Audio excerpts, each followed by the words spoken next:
Hello guys, welcome to our channel. आज हम class 12 chemistry chapter number 1 का Intex question 1.10 करने जा रहे हैं। Let read the question. Boiling point of the water at the 750 mmHg is 99.63 degree Celsius.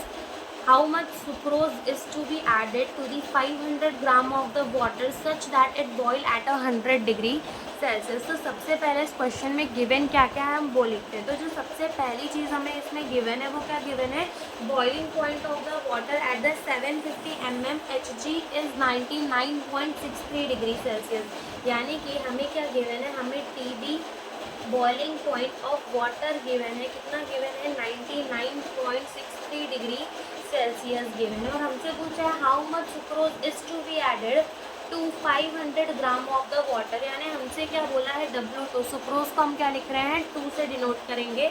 तो हमसे पूछा है कितना सुक्रोज ऐड करे जाए, कितने ग्राम वाटर के अंदर? 500 ग्राम वाटर के अंदर. वाटर को किससे डिनोट कर रहा है? 1 से डिनोट कर रहा है.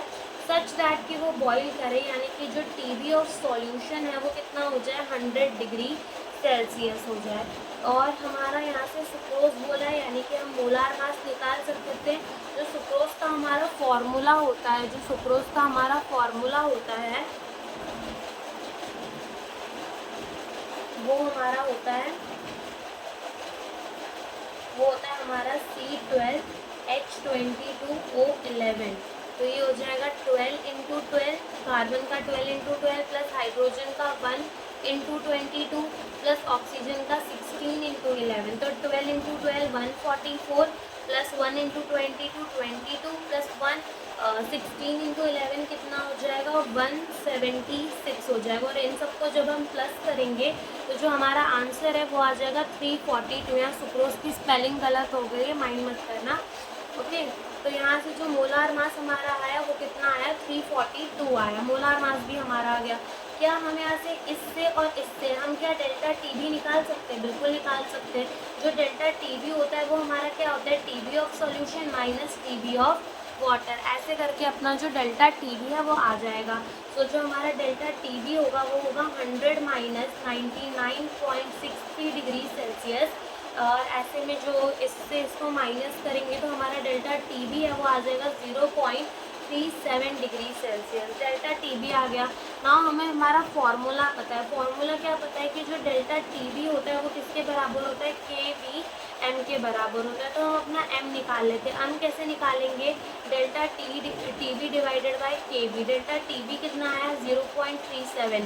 KB फॉर द वाटर हमें याद रखना है. जो KB होता है वाटर के लिए इट इज़ द 0.52. ठीक है. तो यहाँ से 0.52 और इन दोनों को जब हम डिवाइड करेंगे तो जो हमारा आंसर है वो आ जाएगा 0.712. तो ये हमारी क्या आ गई? मोलालिटी आ गई. ना जो मोलालिटी का फॉर्मूला होता है वो क्या होता है? Moles of the solute upon में mass of the solvent in the kg. तो मोल्स ऑफ द सॉल्यूट कैसे निकलेंगे? W2 अपॉन में M2.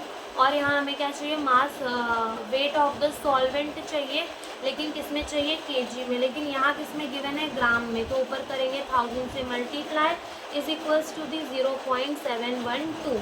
तो W2 तो हमें निकालना ही है. अपॉन में M2 हमें कितना मिला? 342 इंटू W1 कितना है? 500 है इंटू ऊपर पान में 1000 इज इक्वल्स टू दी 0.712. यहाँ से 0 से 0 कटा, यहाँ से 5 1 जा 5 और ये 5 2 जा 10. ये 2 1 जा 2, दिस इज 2 1 जा 2, 2 7 जा 14 एंड अगेन 2 1 जा 2. यहाँ क्या बचा? W2 अपॉन में 717 इज इक्वल्स टू 0.712. तो जो अपना W2 हो जाएगा वो हो जाएगा 0.712 मल्टीप्लाई बाय 171. तो जो हमारा W2 हो जाएगा इन दोनों को मल्टीप्लाई करने के बाद इट इज़ 121.79 ग्राम. तो ये हमारा आंसर आ गया. इसका मतलब ये कि अगर हम इतने ग्राम ऑफ द सुक्रोज को ऐड करेंगे in the 500 gram of the water, तो जो हमारा सुक्रोज और वाटर का सॉल्यूशन है वो 100 डिग्री सेल्सियस में बॉईल होगा. और यही हमसे इस क्वेश्चन में पूछा था. Thank you for watching the video.